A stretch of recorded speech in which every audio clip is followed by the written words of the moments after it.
This is Fusion Capitalism, a clean energy vision for conservatives. Brought to you by industry leader and company CEO, Steve Malink. Here's Steve. Happy New Year. Thanks for joining me. Today I'll be speaking with Mike O'Boyle, the Director of Electricity Policy at Energy Innovation. Mike directs the firm's power sector transformation program to uncover policy and technology solutions for a clean, reliable, and affordable U.S. electricity system. Mike, welcome to the program. Thanks for having me, Steve. Mike, I wanted to get you on the podcast as soon as I read the study you co-authored, the 2035 report, Plummeting Solar, Wind, and Battery Costs Can Accelerate Our Clean Electricity Future. Let's start with why this is so important to you. Thanks. For a while now, I've been sort of covering and trying to keep policymakers in on how rapidly and sort of unexpectedly wind and solar and now battery costs have fallen in the U.S. And there have been a lot of studies of the cost and reliability implications of accelerating the transition to higher and higher shares of wind and solar energy. But consistently, these studies have a sort of backward-looking focus on cost. They make conservative estimates that are often 1 to 2 years out of date. And especially in the case of solar, 1 to 2 years is huge. You can be 20 to 30, 40% off on your cost estimates. And the same has been true with batteries. Solar costs have fallen over 90% in the last 10 years. Batteries are on a similar trajectory. And I was really excited to partner with the scientists at UC Berkeley and Grid Lab and Climate Nexus on this report, because by using up-to-date wind, solar, and battery costs, we see the future that sort of I've been writing about for the last few years, where embracing renewables is actually, net beneficial to customers. It doesn't threaten reliability, and it kind of shows that we can accelerate our transition to renewable grid a lot faster than we previously thought. And, it's not a trade-off between cost and clean like it maybe used to be 3 to 4 years ago. Okay. Your report shows specifically that the U.S. can achieve 90% clean, carbon-free electricity nationwide by 2035, dependably at no extra cost to consumers and without new fossil fuel plants. I'm sold on the idea. Is this realistic? And how does it compare with the Biden plan? Yeah, let me take the second question first. So the Biden plan, or I should say target, sets a 100% clean electricity goal by 2035. And so this study is a little bit less ambitious than that. As you approach 90 to 100% clean range, there's a lot of uncertainty about what technologies would potentially fill that gap. And so this study doesn't really jump into that territory, but recognizes that 90% is on the path to 100%. And if we know we can get to 90% cost effectively, that's sort of all you need to know to get going on deploying wind and solar and batteries quickly.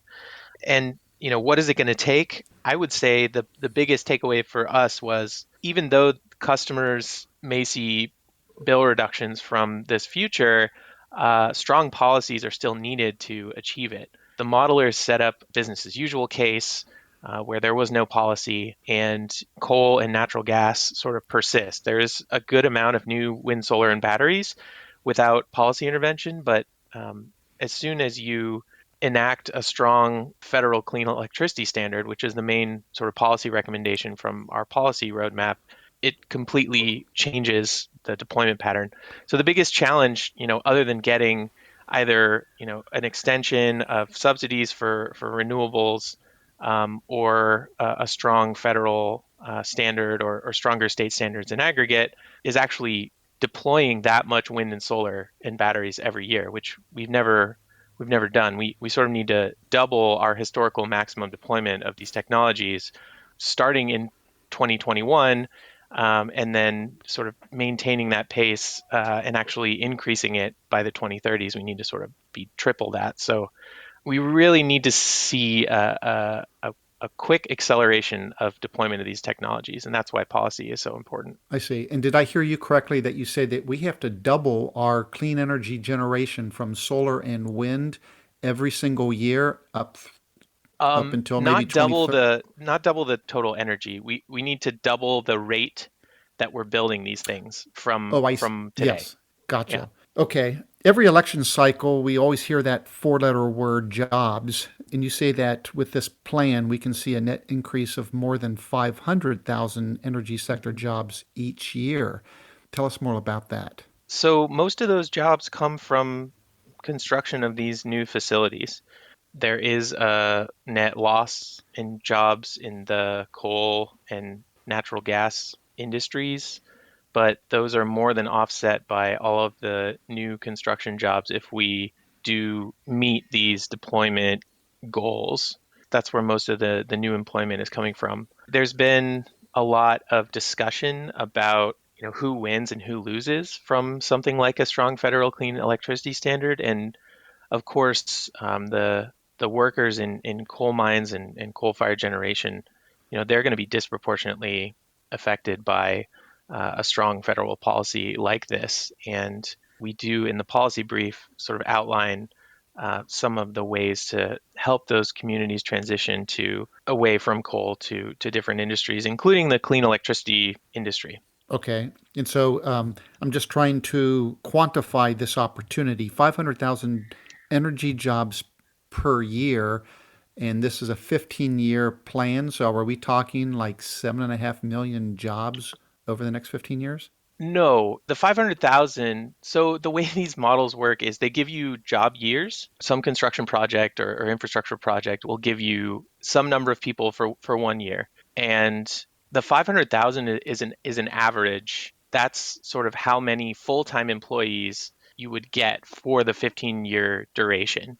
So there's, Oh, 7.5 million or something job years created by all of I these see. infrastructure projects. And then if you divide by 15, you get 500,000. So I've heard that the clean energy economy can create millions of jobs. Is that a branding misnomer then? That's a fair question. I think there are other clean energy jobs other than the renewable energy and battery industries.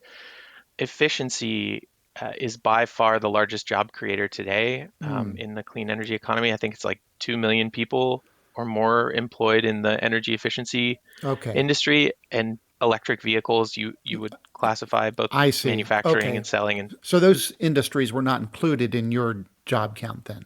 that's right. So that That's right. okay, so it's really a much bigger opportunity when you look at this more holistic picture of a clean energy economy of buildings and transportation that is electrified that then depends on a clean energy electrification system. Yeah, definitely. And the electricity side, if you consider higher electrification in the future, you're going to get even more clean electricity deployment.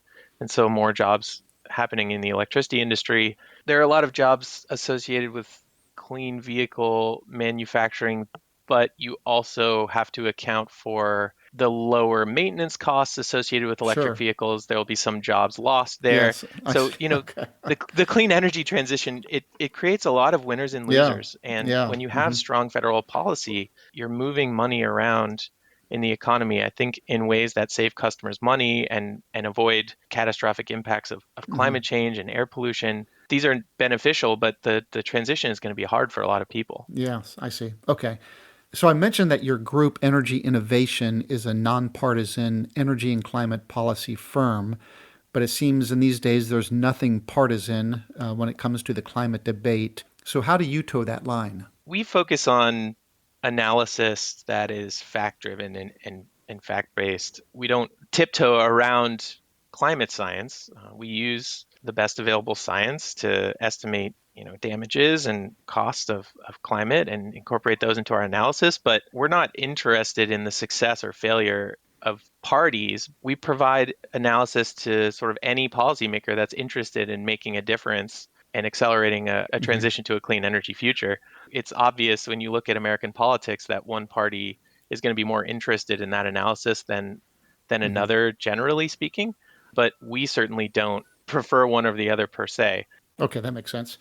You've said that two-thirds of energy production plants in the Southeast would be cheaper to retire now and replace with renewables when looking at energy costs. If that's true, wouldn't market forces just naturally cause that to happen, or will this take some type of regulation and or policy changes to make this happen? Yeah, so maybe it's helpful for me to give some context to that claim before I answer your question directly.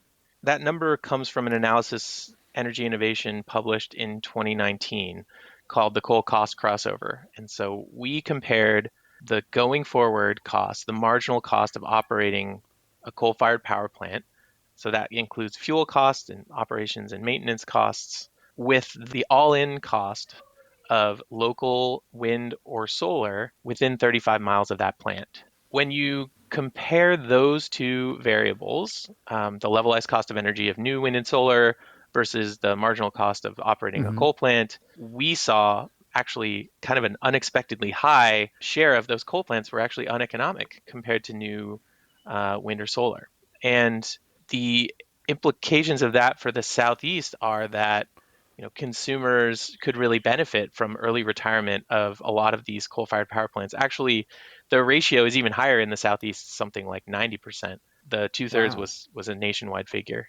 I see. Um, but market forces don't operate on electric utilities like they do on the rest of the economy. Utilities are, especially in the Southeast, where there's no competition when it comes to power generation, whether the utility retires a plant early or replaces a plant with a given resource, that's a matter of regulatory oversight and approval. So the utilities, they come to the regulators with plans called integrated resource plans about how their resource mix needs to change in the future to meet future demand and, yes, potentially to replace plants that are uneconomic or need to retire for other reasons. But those utilities, they are getting pretty hefty returns on their coal plants, often out to the 2030s and in some cases the 2040s. And those returns are not based on economics, they're sort of administratively determined and they're given to the utilities until the regulator says no more. And so the utility doesn't really face any upside to retiring those plants early. I see. I see. And market forces aren't really working on the utility like they would in an organized competitive market. For your listeners that are focused on market-based policy, the Southeast is a good place to look for where that's really not happening. And there's been a lot of discussion there about developing a wholesale market. We released an analysis actually with the same modeling firm, Vibrant Clean Energy, on the benefits of a market in the Southeast, finding that there would be a lot less coal and a lot more clean energy if we just had competition there. But Mm-hmm. we don't. So when it comes to new capacity, clean energy wins via the market, but when it comes to existing capacity, often fossil fuel wins out just because of these decisions made years ago. I think that's fair. Once the capital costs are sort of paid off, the fossil plants they do face an advantage compared to new entrants that often their capital costs are paid off. So all you're looking at is, does it make sense to keep it going? The Mm-hmm. capital investment is kind of a sunk cost. But this paradigm shift, I know that word sounds cliche, but it's really profound here, where even continuing to operate coal-fired generation no longer makes sense when you compare it to new wind and solar. That's a major shift that's going to accelerate the transition to clean energy. It's just a matter of sort of uncovering where the utility has the upper hand regard to access to information about its system and the costs of different plants. And these things are hard to figure out. There's not a lot of public information. So you have to do discovery requests and I sign see.